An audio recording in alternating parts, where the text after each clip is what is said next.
Music has always been an important part of Joe Lamond's life. After graduating from SUNY Morrisville, Mr. Lamond worked in music retail stores by day and pursued his rock star dreams by night.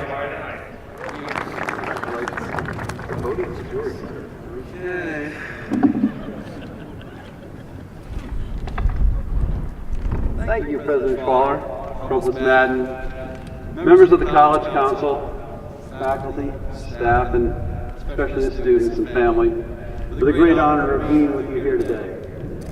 I have to admit it was a little bit of a surprise to get this call. Drummers don't usually get to do this.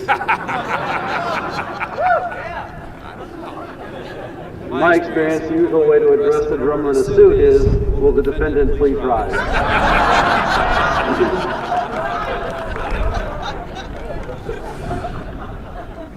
I'd also like to thank one of my old instructors, George Musel, who had a great influence on me when I was at SUNY Morrisville.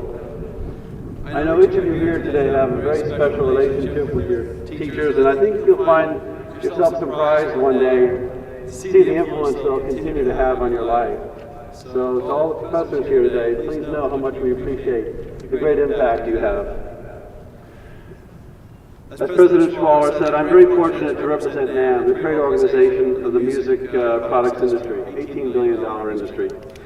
We have more than 9,000 member companies who make and sell these products, and they employ over 300,000 people. NAMM members are household names like Steinway, Yamaha, Fender, and Gibson. In fact, Thomas Edison was a NAMM member back in the 1920s. It's quite possible that some of you will join us. There's a rich history of Potsdam graduates taking leadership positions in our industry. One stands above the rest, and that would be Sandy Feldstein, who combined his passion for music education with a keen business mind to become one of the most successful and influential music publishers in our industry. He left us too soon, and we miss him dearly. In addition, nearly half of all the music teachers in New York State and many around the country are Potsdam graduates. The relationship between SUNY Potsdam and our industry is long and one that has proven beneficial to all. Now, some of you might not be familiar with NAMM. Our mission is very simple. We try and lead and unify the global music products industry and create more active music makers. Our business model is we produce trade shows around the world.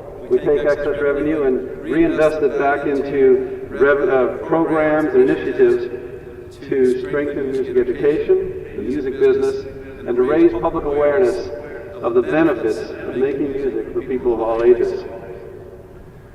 Now I'm asked sometimes, how did I end up in this position? And I think a line from one of my favorite Grateful Dead songs sums it up nicely. What a long, strange trip it's been.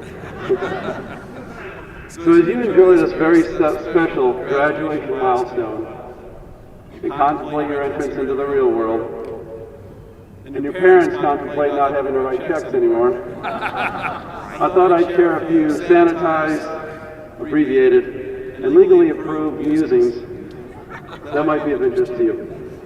I actually wasn't planning on going to college at all. My senior year at East Aurora High School, I decided to sit out a year, work, and save some money. But that spring I was hit by a car riding my motorcycle, and while recuperating at Buffalo General Hospital, I had an epiphany and decided to pursue my passion for the outdoors and go to Paul Smith College to study forestry. Now that decision changed everything. And I think I learned a valuable lesson about making the best of it when things don't go exactly as planned.